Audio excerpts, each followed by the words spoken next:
Hello दोस्तों, मेरा नाम है सौरभ और आपका स्वागत है मेरे यूट्यूब चैनल पर। मैं लेकर के आया हूँ क्लास 10 के लिए एक फिजिक्स की बहुत ही इंपॉर्टेंट चैप्टर प्रकाश का परावर्तन एवं अपवर्तन। इस चैप्टर को शुरू करने से पहले सबसे पहले हमको पता होना चाहिए कि जो क्लास 10 में साइंस का पेपर होता है वो 3 पार्ट में डिवाइड होता है। इसमें से कितने कितने नंबर के क्वेश्चन पूछे जाते हैं सबसे पहले उसको देखते हैं।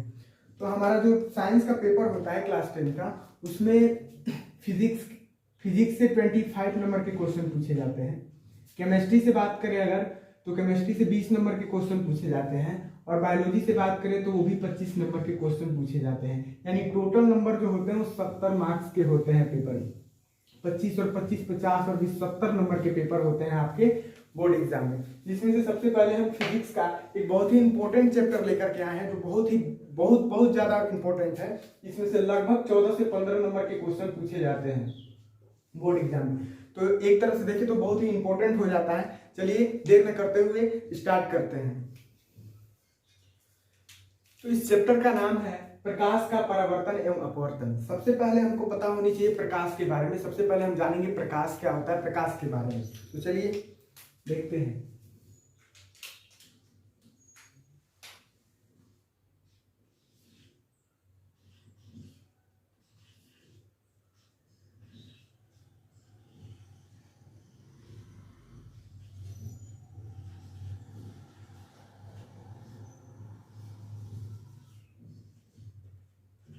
सबसे पहले हम जानते हैं प्रकाश के बारे में। तो ध्यान से सुनिए कि प्रकाश एक प्रकार की एनर्जी है। प्रकाश क्या है? प्रकाश एक प्रकार की ऊर्जा है जो हमारी आंखों में संवेदना उत्पन्न करती है, जिससे हम किसी वस्तु को स्पष्ट रूप से देख पाते हैं। कहने का मतलब कि मान लीजिए कि ये हमारे पास एक वस्तु है।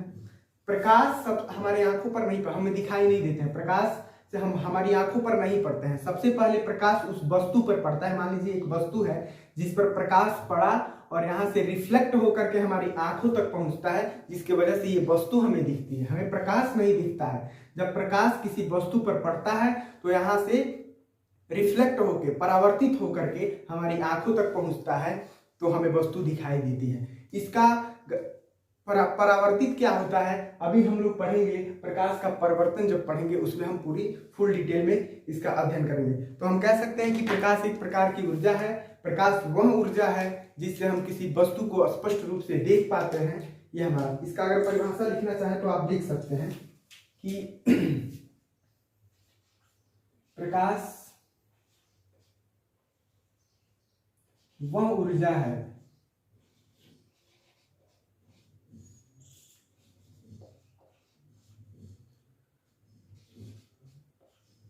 जो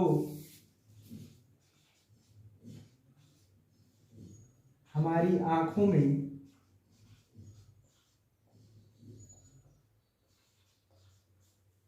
संवेदना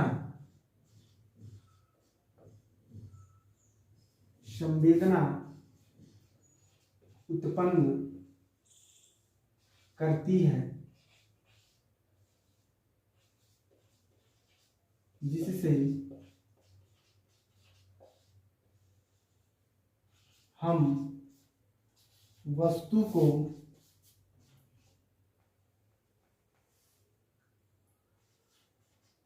आसानी से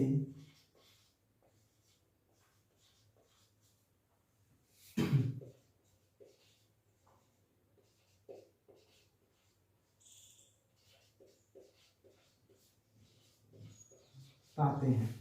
कहने का मतलब प्रकाश वह ऊर्जा है जो हमारी आंखों में संवेदना उत्पन्न करती है, जिससे हम किसी वस्तु को स्पष्ट रूप से देख पाते हैं। अब इसके बाद हम चलते हैं प्रकाश के कुछ गुण के बारे में जानने की। प्रकाश में ऐसे ऐसे ऐसे कौन कौन से गुण होते हैं उसके बारे में जानते हैं।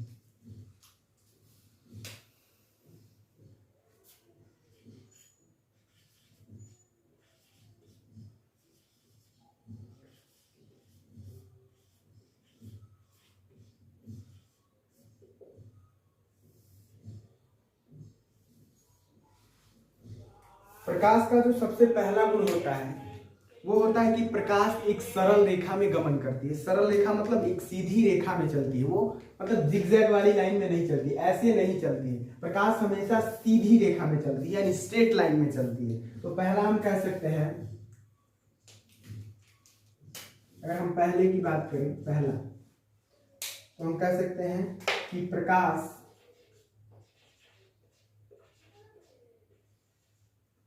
एक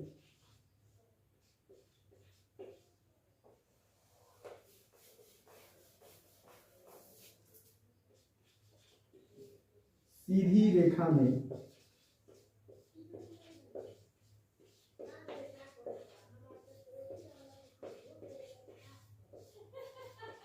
गमन करती है। प्रकाश जो होता है वो एक सीधी रेखा में गमन करती है। दूसरी बात करें, और दूसरा बात करें तो दूसरा जो होता है कि प्रकाश की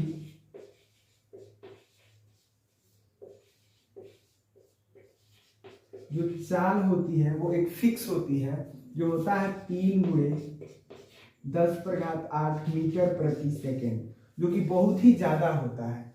यानी प्रकाश का जो चाल होता है वो 3×10⁸ मीटर प्रति सेकेंड होता है। नेक्स्ट बात करते हैं,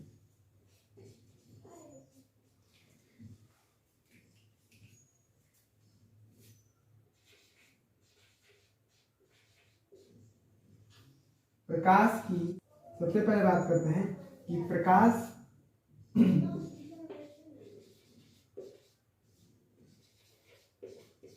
विद्युत चुंबकीय तरंगों के रूप में चलती है। विद्युत चुंबकीय तरंग क्या होता है, इसका अध्ययन हम क्लास 12th में हम लोग बहुत डिटेल में करेंगे, लेकिन यहाँ पर जान सकते हैं कि प्रकाश विद्युत चुंबकीय तरंगों के रूप में, एक तरंग के रूप में चलती है। लेकिन तरंगों के रूप में कहना ठीक नहीं है, क्योंकि बहुत पहले कई वैज्ञानिक आए जिन्होंने कहा कि प्रकाश विद्युत चुंबकीय तरंगों के रूप में चलता है, और कुछ समय बाद कोई वैज्ञानिक आया तो उन्होंने कहा कि प्रकाश तरंगों के रूप में नहीं बल्कि कणों के रूप में चलती है। इस तरह से लड़ाइयाँ होती रही, और बाद में फिर एक डी ब्रोगली नामक वैज्ञानिक आए जिन्होंने कहा कि प्रकाश तरंगों के रूप में भी चलती है और प्रकाश कणों के भी रूप में चलती है, और इस प्रकृति को दैत्य प्रकृति कहते हैं। यानी डी ब्रोगली साहब बताए दैत्य प्रकृति की होती है।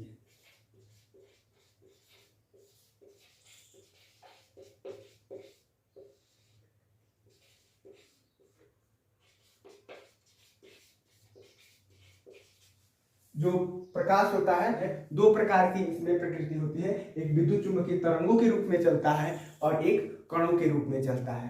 तो ये रहा पूरा प्रकाश का डिटेल। अब हम शुरू करेंगे प्रकाश का परावर्तन, जो कि बहुत ही इंपॉर्टेंट है। अब हम देखेंगे प्रकाश का परावर्तन, कि प्रकाश का परावर्तन क्या होता है। सबसे पहले यहाँ पर लिखा है प्रकाश का परावर्तन में कि जब प्रकाश किसी चिकने व समतल पृष्ठ से टकराकर पुनः अपने मार्ग में वापस लौट आती है, तो प्रकाश के इस घटना को हम प्रकाश का परावर्तन कहते हैं। अब कैसे होता है परावर्तन, चलिए देखते हैं। हम मान लेते हैं कि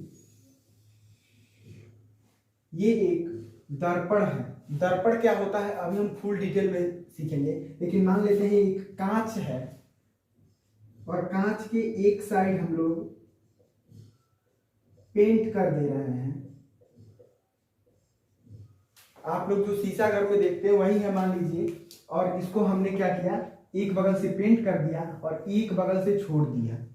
अब देखिए इसमें जब हम क्या करते हैं, इसमें कहीं से एक प्रकाश, यहां से हम एक प्रकाश की किरण को इस पर डालते हैं,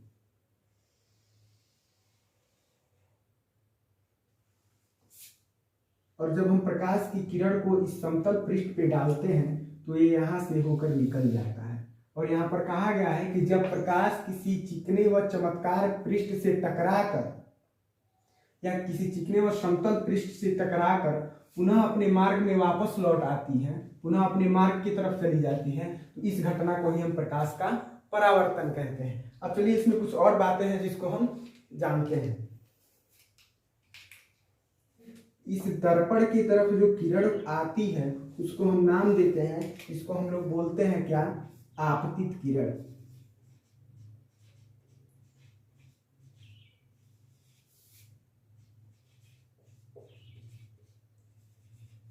और ये जो यहाँ से रिफ्लेक्ट होकर परावर्तित होकर के किरणें जाती है अपने मार्ग में, ये किरण जो होती है इसको हम लोग बोलते हैं परावर्तित किरण।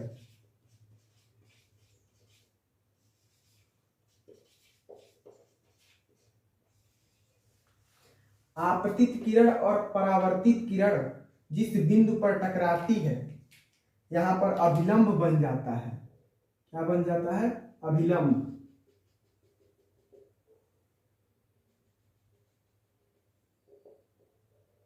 तो इसको हम लोग कहते हैं, इसका नाम जो होता है वो क्या होता है? अभिलंब।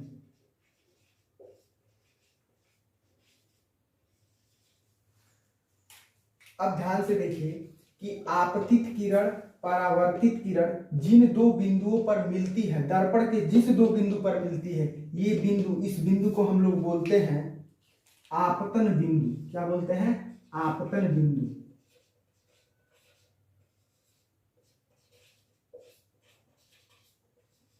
ये जो होता है बिंदु, ये आपतन बिंदु होता है। इसमें और कुछ बातें हैं, चलिए देखते हैं।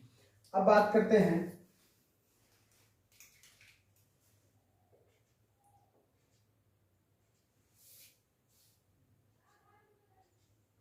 ये किरण ऐसे आई और ऐसे जा रही है, यानी ये आपतित किरण है और ये परावर्तित किरण है। अब ध्यान दीजिए, ये है अभिलंब। अभिलंब और आपतित किरण, ये जो एंगल होता है, ये अभिलंब और आपतित किरण के बीच में, अभिलंब और आपतित किरण के बीच में जो कोण बनता है, इस कोण को हम लोग बोलते हैं आपतन कोण। क्या बोलते हैं? आपतन कोण।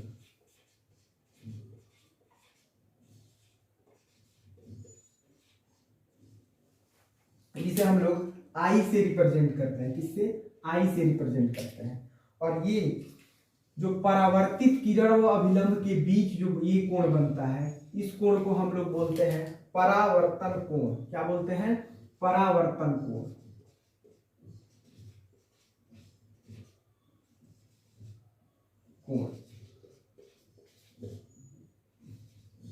जिसे हम लोग आर से रिप्रेजेंट करते हैं।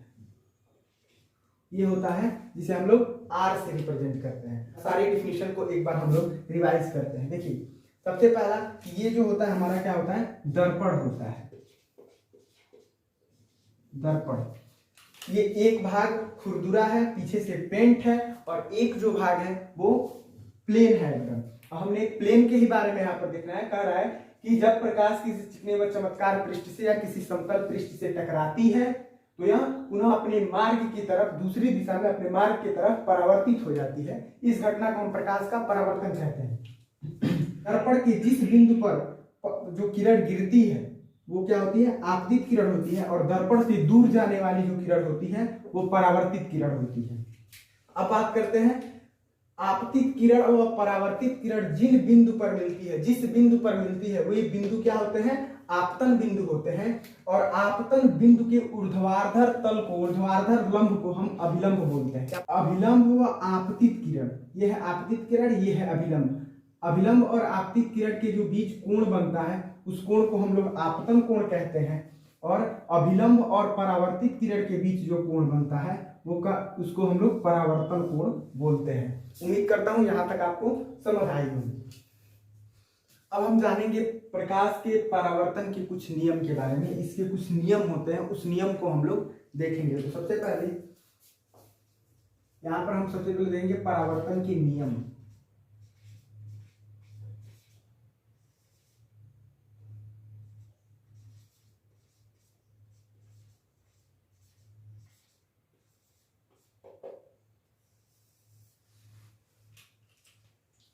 परावर्तन का जो प्रथम नियम है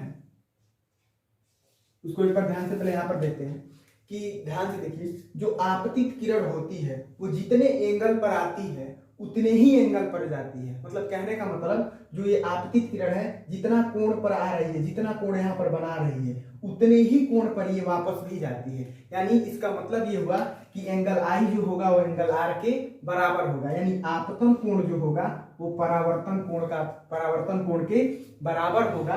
यानी हम कह सकते हैं यहाँ पर कि आपतन कोण सदैव परावर्तन कोण के बराबर होता है, जो परावर्तन का प्रथम नियम है। यानी कह सकते हैं कि आपतन कोण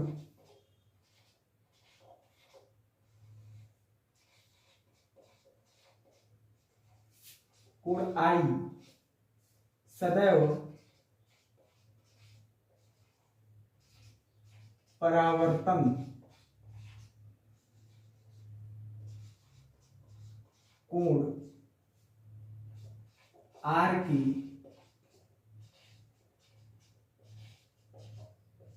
बराबर होता है।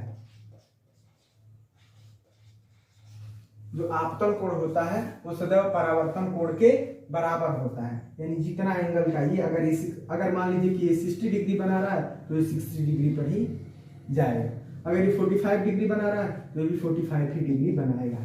ठीक, इसे हम रफ कर दे रहे हैं।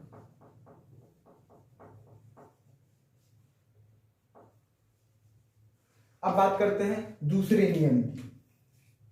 नियम है, दूसरा नियम क्या होता है, ध्यान से देखिए। आपतित किरण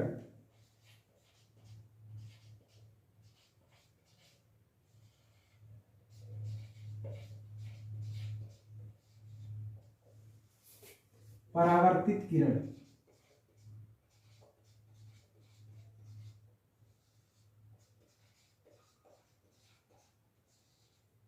तथा ये जो अभिलंब है, अभिलंब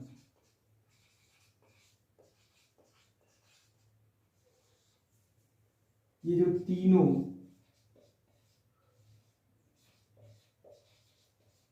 एक ही तल में होते हैं।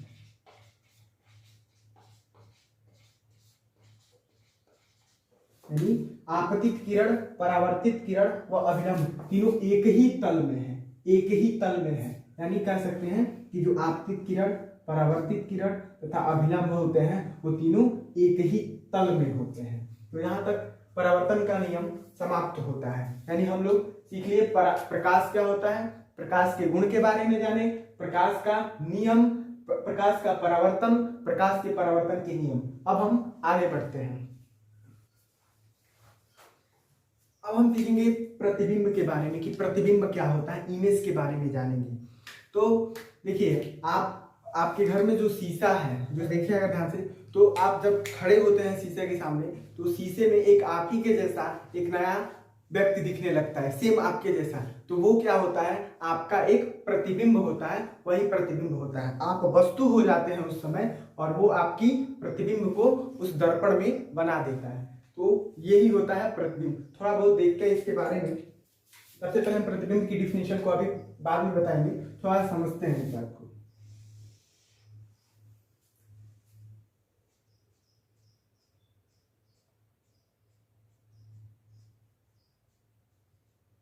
ये एक समतल दर्पण है। समतल दर्पण क्या होता है, इसको हम जब दर्पण अभी पढ़ेंगे उसमें फुल डिटेल में बताएंगे। आप यहाँ पर देखिए, आपके घर में जो शीशा है सेम वही शीशा है यहाँ पे, ठीक है। अब देखते हैं, ये कांच है और कांच के बगल से ये पॉलिश किया हुआ है।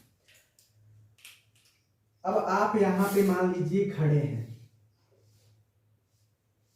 ठीक, और यहां से एक प्रकाश की, अब देखिए आपकी इमेज जो बनती है वो ऐसे नहीं बन जाती, उसमें प्रकाश का बहुत बड़ा रोल होता है। अगर आप प्रकाश नहीं होगा, अगर यहाँ से किरणें आपके यहाँ से किरणें इस पर नहीं पड़ेंगी तो आपका इमेज नहीं बनेगा। कहने का मतलब, मान लीजिए यहाँ से हम एक किरण डाल रहे हैं, यहाँ से एक प्रकाश आई और यहाँ से भी मान लीजिए हम एक प्रकाश को डाल रहे हैं और यहाँ से डाले और ये रिफ्लेक्ट होके इधर चली आए, इधर से डाले ये भी रिफ्लेक्ट होके इधर चली आई।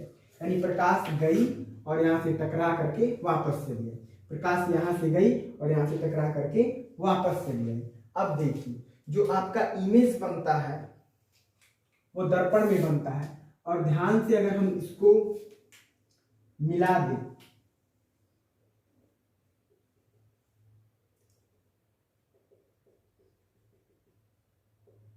तो ये दोनों बिंदु जहां पर इमेजिनेशन, मतलब यहाँ पर वास्तव में नहीं मिल रही है, यानी मिलती हुई यहाँ पर प्रतीत हो रही है, तो आपका जो इमेज होगा, जो आपका प्रतिबिंब होगा, यहाँ पर बनेगा। एक और बात देखते हैं, यहाँ पर हमने एक लिया है यहाँ पर गोलीय दर्पण। गोलीय दर्पण क्या होता है, जब हम दर्पण पढ़ेंगे तो वहां पर हम बोले हैं फुल डिटेल में पढ़ेंगे। सबसे पहले देख लेते हैं इस दर्पण से।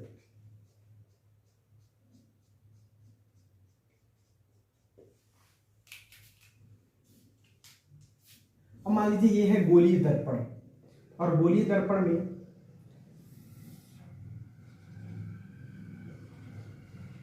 ये पोल, फोकस, सेंटर ऑफ कर्वेचर, क्या होता है सेंटर ऑफ कर्वेचर, फोकस अभी हम लोग पढ़ेंगे। लेकिन देखिए अगर मान लीजिए यहाँ पर एक वस्तु रखी गई है, मान लीजिए यहाँ से एक प्रकाश डाले और ये फोकस से होके चली गई, सॉरी यहाँ से डाले और फोकस से होके चली गई।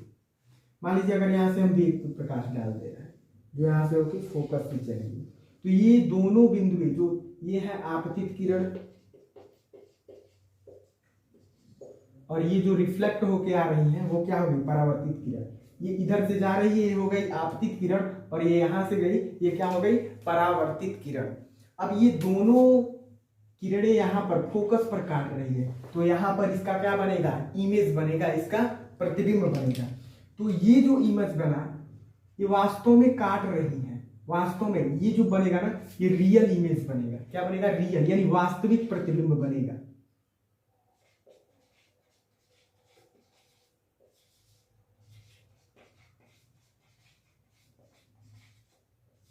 लेकिन अगर यहां पर देखें तो यहां पर काट नहीं रही है, ये दोनों रेखाएं आपस में काट नहीं रही है, इसको हम यहां से इमेज कर रहे हैं, मतलब इमेजिनेट कर रहे हैं। तो ये जो बन गया वो क्या होता है, आभासी प्रतिबिंब कहलाता है।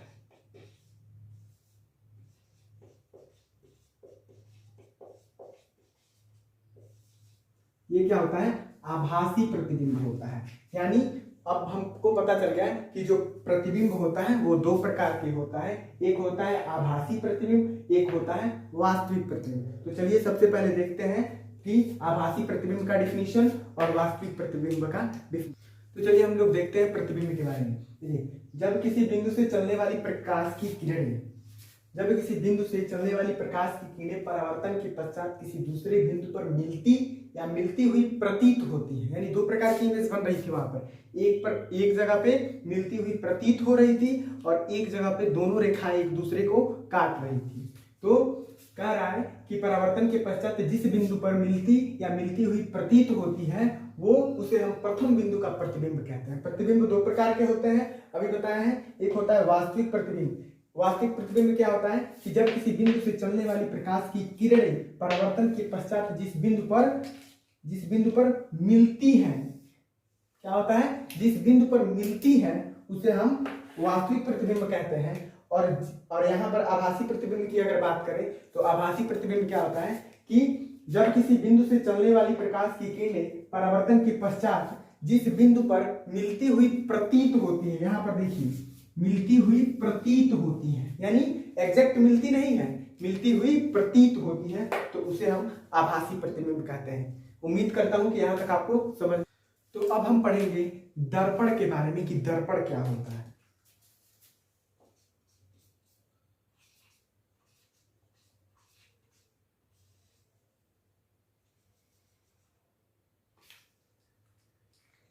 कि हम एक ऐसा कांच ले रहे हैं, ये मान लीजिए एक कांच है जिसमें आर पार दोनों दिखाई दे रही, यानी जिसमें कोई अगर उसके सामने आप खड़े होंगे तो उसमें नहीं दिखाएगा जो आर पार, जैसे मान लीजिए जो कार और में शीशा होते हैं वो वैसे उस शीशे की बात कर रहे हैं।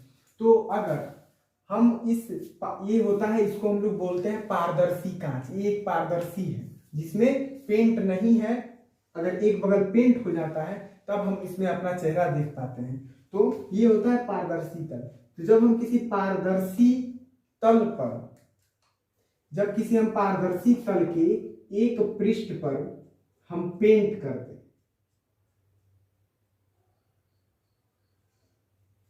जब हम किसी पारदर्शी तल के एक पृष्ठ पर हम लाल ऑक्साइड का या ब्लैक ऑक्साइड का या पेंट कर दें, तो जो बनता है वो क्या होता है, दर्पण कहलाता है। क्या कहलाता है, दर्पण कहलाता है।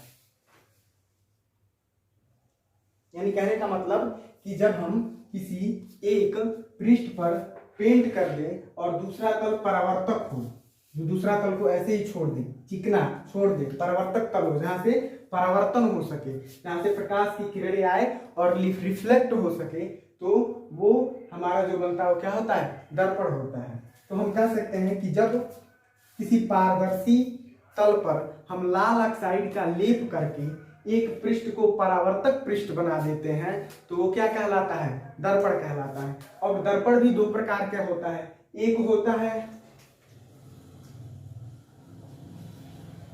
समतल दर्पण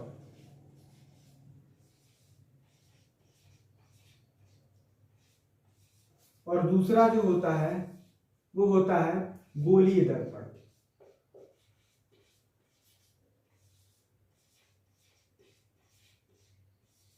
हम बात करते हैं समतल दर्पण और गोलीय दर्पण की।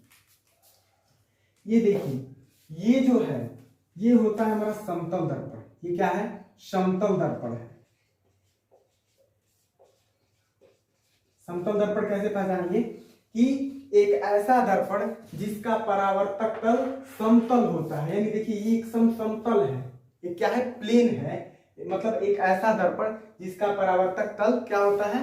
समतल होता है, उसे हम समतल दर्पण कहते हैं। और गोलीय दर्पण की बात करें तो एक ऐसा हम कह सकते हैं कि एक ऐसा दर्पण जिसका परावर्तक तल गोलीय हो, गोल हो, उसे हम क्या कहते हैं? गोलीय दर्पण कहते हैं। जैसे ये एक जो है ये गोलीय दर्पण है। क्या है? गोलीय दर्पण।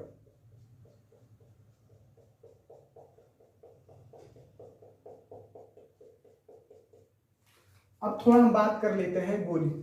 ये जो समतल दर्पण है ये क्या होता है कि एक ऐसा दर्पण जिसका परावर्तक तल समतल होता है उसे हम समतल दर्पण कहते हैं। और गोलीय दर्पण क्या होता है कि एक ऐसा दर्पण जिसका जो परावर्तक तल होता है, जिधर से परावर्तन होता है वो गोल होता है, उसे हम गोलीय दर्पण कहते हैं। और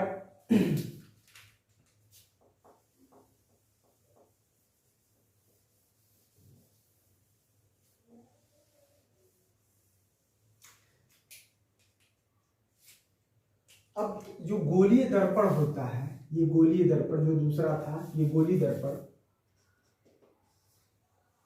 दर्पण दो प्रकार का होता है। कितने प्रकार का होता है? दो प्रकार का। जो पहला होता है वो होता है अवतल दर्पण।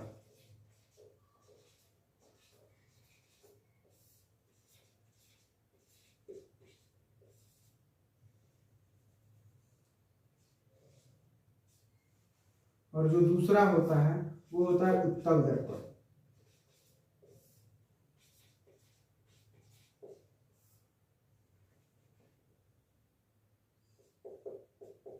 अब हम देखते हैं अवतल दर्पण और उत्तल दर्पण को।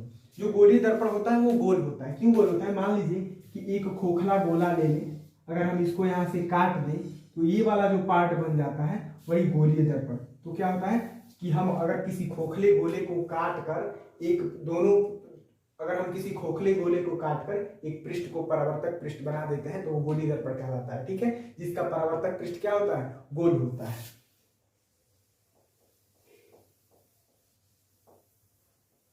अब अवतल दर्पण और उत्तल दर्पण, ये दोनों, यहां पर हम एक अवतल दर्पण बना रहे हैं और एक बगल उत्तल दर्पण बना रहे हैं।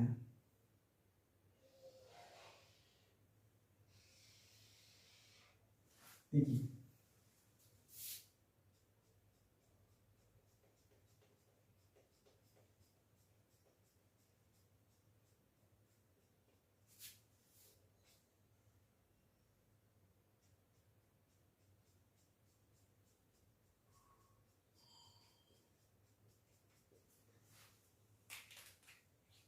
ये हमारा होता है अवतल दर्पण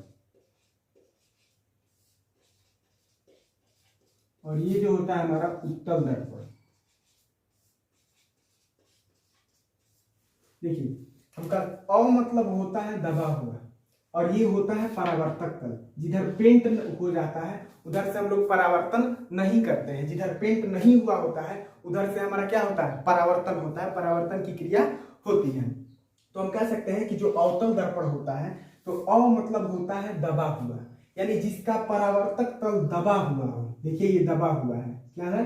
दबा हुआ। ये है परावर्तक तल और ये दबा हुआ है। तो हम कह सकते हैं कि एक ऐसा दर्पण जिसका परावर्तक तल दबा हुआ होता है वो हमारा अवतल दर्पण कहलाता है। और एक ऐसा दर्पण जिसका परावर्तक तल उभरा हुआ होता है, उठा हुआ होता है, वो क्या होता है? उत्तल दर्पण होता है।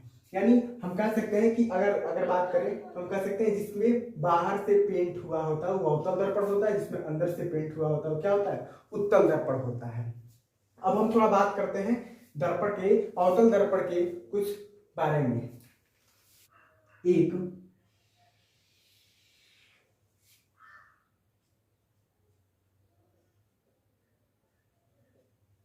अवतल दर्पण ले रहे हैं, ठीक। अब दर्पण के, अवतल दर्पण के बारे, अवतल और उत्तल दोनों में ही काम आने वाला है ये जो चीज बता रहे हैं। तो ध्यान से देखिए कि ये एक अवतल दर्पण है। इस दर्पण का जो मध्य बिंदु होता है, इस दर्पण का जो मध्य बिंदु होता है उसे हम लोग बोलते हैं ध्रुव। क्या बोलते हैं? ध्रुव। अगर इंग्लिश में बात करें तो इसको हम लोग पोल बोलते हैं। क्या बोलते हैं? पोल।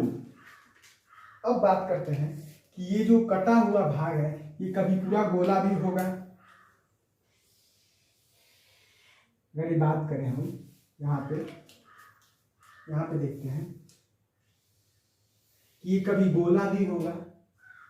ये तो काट के बनाया गया है ना, तो अगर मान लीजिए हम इसको यहाँ से काट देते हैं तो जाके बन जाता है। तो सबसे पहले इस दर्पण का जो मध्य बिंदु होता है वो ध्रुव होता है। और गोलीय दर्पण जिस खोखले गोले का भाग होता है, ये तो एक भाग है ना खोखले गोले का, जिस खोखले गोले का भाग होता है उस गोले का कोई केंद्र भी रहा होगा। तो इस गोले का केंद्र इसका वक्रता केंद्र कहलाता है। तो आप इमेज कर सकते हैं यहाँ पर कि यहाँ पे इसका मध्य बिंदु होगा। अगर इसको हम ऐसे मिलाएं डॉट डॉट डॉट से ऐसे करके, तो इसका मध्य बिंदु ये होगा। तो हम कह सकते हैं कि गोलीय दर्पण जिस खोखले गोले का भाग होता है उसका जो केंद्र होता है उसे हम वक्रता केंद्र कहते हैं, जिसे हम लोग क्या कहते हैं? सी से रिप्रेजेंट करते हैं। किससे रिप्रेजेंट करते हैं? सी से। सी से क्यों? क्योंकि इसका इंग्लिश होता है सेंट्रल ऑफ कर्वेचर। क्या होता है? Central of curvature. अब देखिए हम इस सेंट्रल ऑफ कर्वेचर और पोल को जो ऐसे मिला दे रहे हैं तो हम कह सकते हैं कि ध्रुव और सेंट्रल ऑफ कर्वेचर को यानी वक्रता केंद्र को जो मिलाने वाली रेखा होती है, इस रेखा को हम लोग बोलते हैं मुख्य अक्ष। क्या बोलते हैं? मुख्य अक्ष। बात करें तो इसको हम लोग मुख्य अक्ष, प्रिंसिपल एक्सिस बोलते हैं, ठीक। और ये जो हमारा होता है क्या होता है? वक्रता केंद्र होता है। वक्रता केंद्र होता है। अब देखिए अगर ये पूरा ये इसका मध्य बिंदु है तो ये दूरी क्या कहलाती है हमारी? हम लोग सर्किल में पढ़े हैं ये दूरी हमारा क्या होता है? रेडियस होता है, त्रिज्या होता है। तो सेम यही है। तो इसकी दूरी को हम लोग क्या बोलते हैं? वक्रता त्रिज्या। क्या बोलते हैं? वक्रता त्रिज्या, जिसे हम लोग आर से रिप्रेजेंट करते हैं। आर से क्यों रिप्रेजेंट करते हैं? क्योंकि इसका इंग्लिश जो होता है वो रेडियस ऑफ कर्वेचर होता है। क्या होता है? Radius of curvature. और यहां पर क्या होता है? इसका फोकस होता है। यहां पर अगर बात करें तो इसका फोकस होता है, ठीक। इसके बाद और फोकस और पोल के बीच की जो दूरी होती है, ये जो दूरी होती है, इस दूरी को हम लोग फोकस दूरी बोलते हैं, फोकल लेंथ बोलते हैं। क्या बोलते हैं? फोकस दूरी। फोकस दूरी कहते हैं। तो हम कह सकते हैं, अब थोड़ा देख लेते हैं कि दर्पण का मध्य बिंदु ध्रुव कहलाता है और गोलीय दर्पण जिस खोखले गोले का भाग होता है उस गोले का केंद्र हमारा वक्रता केंद्र, सेंट्रल ऑफ कर्वेचर कहलाता है। और बात करें ध्रुव और वक्रता केंद्र को जो मिलाने वाली रेखा होती है उसे हम लोग मुख्य अक्ष, प्रिंसिपल एक्सिस कहते हैं। और बात करें कि पोल और इसकी दूरी को हम लोग क्या बोलते हैं? पोल और सेंट्रल ऑफ कर्वेचर की दूरी को हम लोग रेडियस ऑफ कर्वेचर बोलते हैं, वक्रता त्रिज्या बोलते हैं। और फोकस और पोल के बीच की दूरी हमारी क्या होती है? फोकस दूरी कहलाती है। ये है अवतल दर्पण। सेम प्रोसेस जो होता है उत्तल दर्पण में भी यही होता है। सेम उत्तल दर्पण, उत्तल दर्पण में ये होता है हमारा पेंट।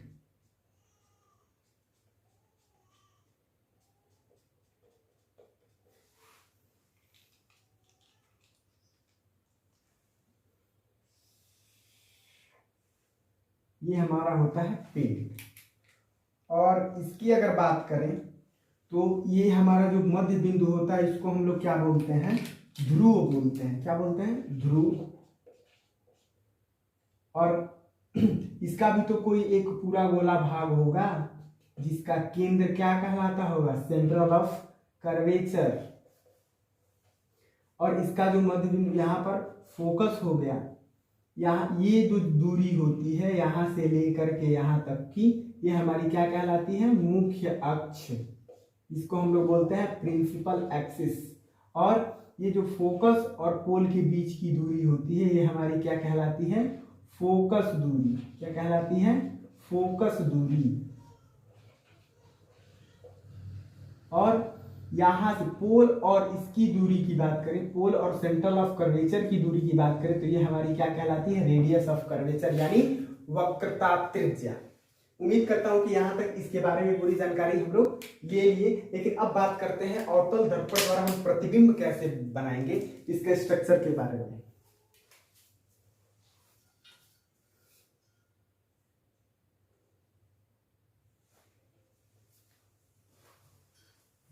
अगर हमें कोई भी प्रतिबिंब या स्ट्रक्चर बनानी है तो उसके लिए लगभग हमें दो चीजों की जरूरत पड़ेगी जो हमें पता होनी चाहिए। मान लीजिए जैसे अगर ध्यान से देखें तो ये हमारे पास मान लीजिए एक दर्पण है।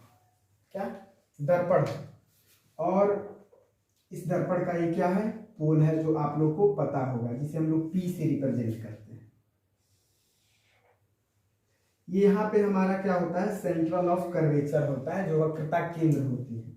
यहाँ पे बात करें तो ये हमारा फोकस होता है और ये हमारी जो दूरी फोकस दूरी कहलाती है। तो मान लीजिए कि अगर यहाँ पर एक वस्तु रखी गई है तो हमको यहाँ से, अब हम यहाँ से क्या करते हैं, यहाँ से हम क्या करते हैं, एक प्रकाश, यहाँ से एक हम किरण डाल रहे हैं। तो जो आप ये क्या होती है, जो किरण जाती है परावर्तन के लिए, ये यहाँ इधर से पेंट है, ये एक अवतल दर्पण है, ये आपतित किरण होती है। और जब आपतित किरण यहाँ से गई और ये परावर्तक पृष्ठ है तो यहाँ से क्या होगी, परावर्तित हो जाएगी। यहाँ से क्या होती है, परावर्तित होकर के ऐसे निकल जाती है। तो क्या हुआ कि जब कोई प्रकाश की किरण किसी वस्तु से टकरा कर जाती है तो परावर्तन के पश्चात यहाँ पर इस पृष्ठ से टकराती है और क्या होती है, परावर्तित किरण होती है। तो जो आती है वो क्या होती है, आपको पता है, आपतित किरण होती है, और जो आती है वो परावर्तित किरण होती है। अब देखिए थोड़ा कि अगर कोई यहां से अगर हम एक प्रकाश डालें जो फोकस से होके जा रही है तो ये क्या होती है, मुख्य अक्ष के समांतर हो जाती है। क्या होती है, अगर हम फोकस से किसी लाइन को डालते हैं तो क्या होता है, वो जाती है, टकराती है, और टकरा के क्या होती है, वापस आ जाती है। यानी मुख्य अक्ष ये हुआ, मुख्य अक्ष की पैरेलल हो जाती है, यानी क्या हो जाती है, समांतर हो जाती है, एकदम समांतर हो जाती है। एक और चीज आपको याद रखनी चाहिए कि अगर हम कोई किरण सेंट्रल ऑफ कर्वेचर से डाल रहे हैं, सेंट्रल ऑफ कर्वेचर यानी वक्रता केंद्र से डाल रहे हैं, तो ये यहाँ से रिफ्लेक्ट नहीं होती है बल्कि यह पुनः अपने मार्ग में वापस लौट आती है। ये तीन चीज आपको ध्यान में रखनी है कि अगर कोई किरण सीधी जा रही है तो यहाँ से परावर्तित हो जाएंगी, फोकस से होकर निकल जाएंगी। और यदि कोई फोकस से अगर किसी फोकस से अगर कोई रेखाएं आ रही है, कोई किरणें आ रही हैं तो मुख्य अक्ष के समांतर हो जाती हैं। और अगर सेंट्रल ऑफ कर्वेचर से आ रही है तो सेंट्रल ऑफ कर्वेचर के तरफ ही चली जाती है, जिस दिशा में आती है, मतलब जिस लाइन पे आती है उस लाइन पे वापस चली जाती है। ये तीन चीज आपको याद रखनी चाहिए। जो हमारा नेक्स्ट टॉपिक है वो है अवतल दर्पण द्वारा प्रतिबिंब बनने के नियम। क्या है, अवतल दर्पण द्वारा प्रतिबिंब बनने के नियम। कि अवतल दर्पण से हम कितने प्रकार की इमेज को प्राप्त कर सकते हैं, कितने प्रकार के, ये हम देखेंगे अगले वीडियो में। अगर वीडियो पसंद आई हो तो वीडियो को लाइक और चैनल को सब्सक्राइब करना ना भूलें। जय हिंद।